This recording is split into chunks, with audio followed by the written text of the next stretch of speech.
हाँ तो बच्चों, आप सबका फिर स्वागत है नरेंद्र एजुकेटर से। तो बच्चों के मैसेज आ रहे हैं कि सर 9th क्लास को नहीं चालू करवा रहे, तो आज जो है 9th क्लास ही चालू करवा रहे। The first chapter chemistry, matter in our surrounding. और कई बच्चों के ये भी मैसेज आ रहे हैं कि लाइव क्लास जो है नहीं चला रहे, तो उसमें दे रखा था कम से कम 50 सब्सक्राइबर होने चाहिए, तब जो है क्लास जो है आपकी लाइव चलेगी। 50 सब्सक्राइब के बाद हम लाइव क्लास चला सकते हैं। तो शुरू करते हैं आज की class, matter in our surrounding.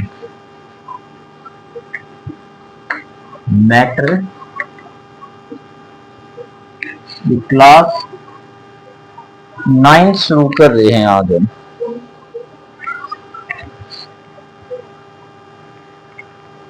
Class 9 की जो साइंस है वो शुरू कर रहे हैं।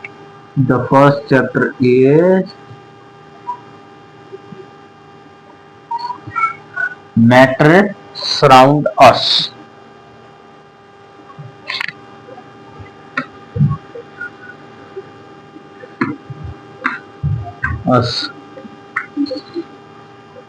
सबसे पहले आपको ये पता होना चाहिए कि मैटर क्या होती है। Matter, what is matter. Matter को डिफाइन करना या मैटर का पता होना जरूरी है, क्योंकि पूरा चैप्टर आपका उसी के बेस पे है। मैटर क्या हो। Matter is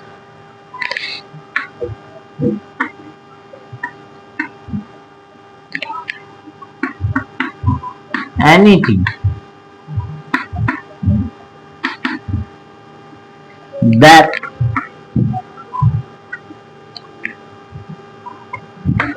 occupies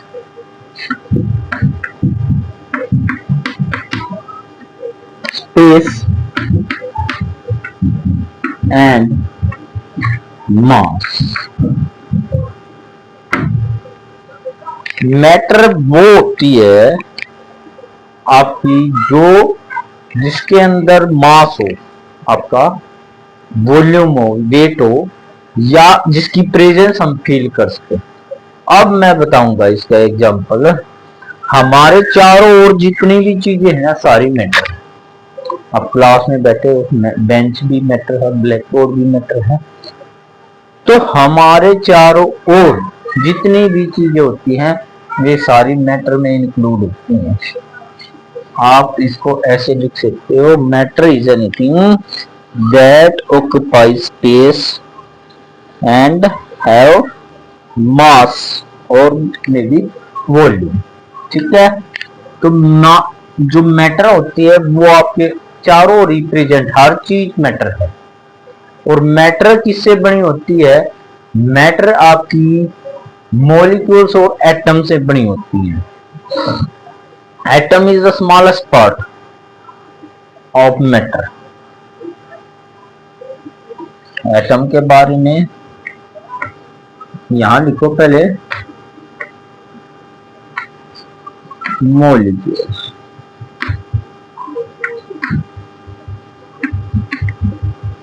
matter made up of molecules.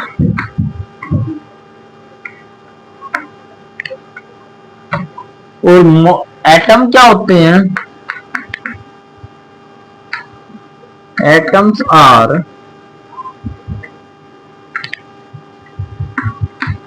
smallest particles of matter। और molecules are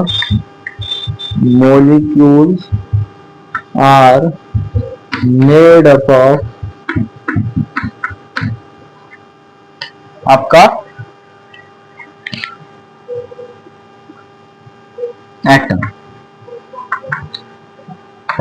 मैटर का अगर मैं बताऊं तो मैटर बनी होती है मॉलिक्यूल्स और मॉलिक्यूल्स बने होते हैं एटम।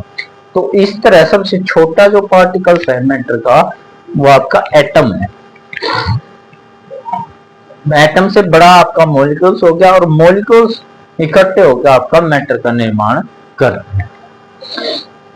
तो आई होप आपको सब कुछ समझ में आ गया होगा मैटर के बारे में। मैटर के अंदर आपके मॉलिक्यूल्स होते हैं और मॉलिक्यूल्स के अंदर एटम होते हैं। एटम सबसे छोटा पार्ट है, और मैटर जो भी हमारे चारों ओर चीज है वो सारी मैटर में इंक्लूड होती है, चाहे वो लिविंग है नॉन लिविंग है, सारी चीजें आपकी मैटर में इंक्लूड होती हैं, क्योंकि सभी चीजें आपका स्पेस भी होता है, सभी चीजों में मास भी होता है, और वो प्रेजेंस भी दिखाई देती है या फील कर सकते हैं।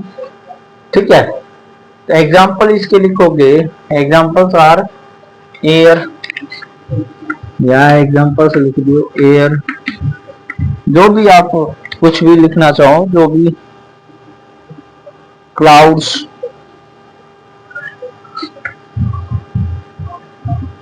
Small drop of water, water लिख दो।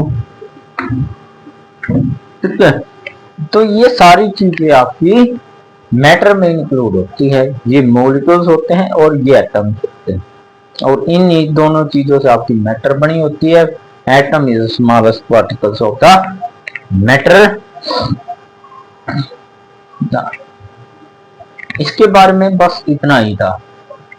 अगर मैटर को आसानी से आप आसान भाषा में बताओ तो ये आप लिख सकते हो।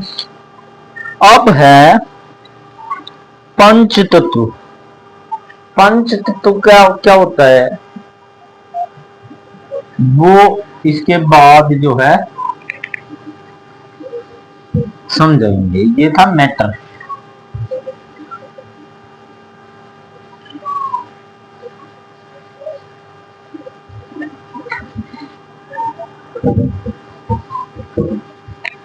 पंच तत्व आपने सुना होगा, 5 तत्व जो मैटर को बनाने में या मैटर उनके होने के बाद ये एग्जिस्ट करती है। पंच तत्व।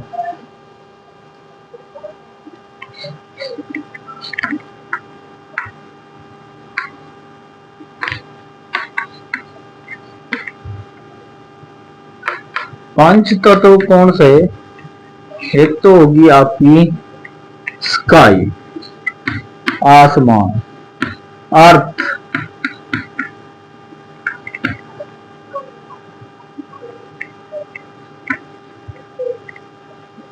और वाटर, एयर, और सन, या आप लाइट बोल सकते हो, क्योंकि लाइट भी आपका फायर, फायर या लाइट जो भी है, ये पंच तत्व है। इन्हीं की चीज, इन्हीं चीजों से आपका पूरा यूनिवर्स बना हुआ है। ये पंच तत्व आपका आसमान, धरती, पानी और हवा और आग, या लाइट भी बोल सकते हो। इन्हीं चीजों के सारे जो है पूरा संसार यूनिवर्स आपका चलता है, इन्हीं चीजों से बना होता है। Modern day scientists have evolved to classification matter based on their physical property and chemical property। पंचतत्व के बारे में पता चल गया आपको कि सारा जो मैटर है वो इन्हीं चीजों से बना है।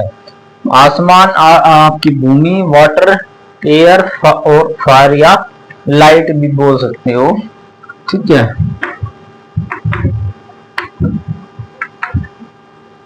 इन्हीं चीजों से सारी चीजें आपकी मैटर बनी हुई है।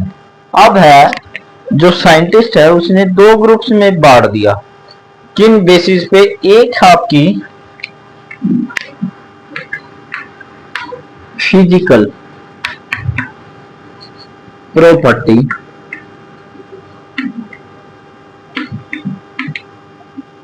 एक आपकी केमिकल प्रॉपर्टी। वही है अगर किसी ने 10th के या 10th के वीडियोस हो तो पिछली क्लास में 6th 7th में पढ़ा हो, 8th में पढ़ा हो फिजिकल चेंज, केमिकल चेंज, तो नीचे बेसिस पे है आपकी फिजिकल प्रॉपर्टी और केमिकल प्रॉपर्टी। अगर बेसिक अगर मैं बताऊं फिजिकल प्रॉपर्टी आउटलुक, अगर किसी व्यक्ति की फिजिकल प्रॉपर्टी बतानी है, जैसे आपने सुना होगा फिजिकल वगैरह जाते हैं करने, तो वो फिजिकल प्रॉपर्टी में आते हैं बाहर से कितना आउटफिट है, बाहर से कितनी हाइट है, कितना उसका वजन है, तो वो आपका फिजिकल प्रॉपर्टी में आएगा। लेकिन केमिकल प्रॉपर्टी में आएगा वो किन चीजों से बना है, उसके एटम्स, उसकी स्ट्रक्चर, उसके अंदर के जो एटॉमिक स्ट्रक्चर है वो आपका केमिकल प्रॉपर्टी में आएगा। इनर स्ट्रक्चर बोल सकते हो।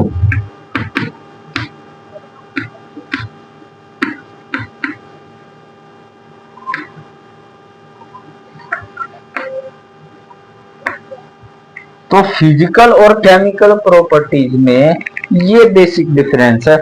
अब किसी की भी आपने फिजिकल प्रॉपर्टी बतानी हो तो आप बाहर से ही देख के उस चीज की फिजिकल प्रॉपर्टी बता सकते हो, लेकिन केमिकल प्रॉपर्टी वो चीज नहीं होती। केमिकल प्रॉपर्टी वो किन चीजों से बना है, उसके सबसे छोटे पार्टिकल्स क्या हैं, तो वो आपका केमिकल प्रॉपर्टीज में आएगा, वो आपका फिजिकल में नहीं आएगा। फिजिकल का मतलब सिर्फ आउटलुक, बाहर से वो कैसा दिखाई दे रहा है उसके बारे में बताना आपका फिजिकल प्रॉपर्टी है। और अगर मैं केमिकल प्रॉपर्टी की बात करूं तो उसके इनर स्ट्रक्चर के बारे में बात करना ही आपका केमिकल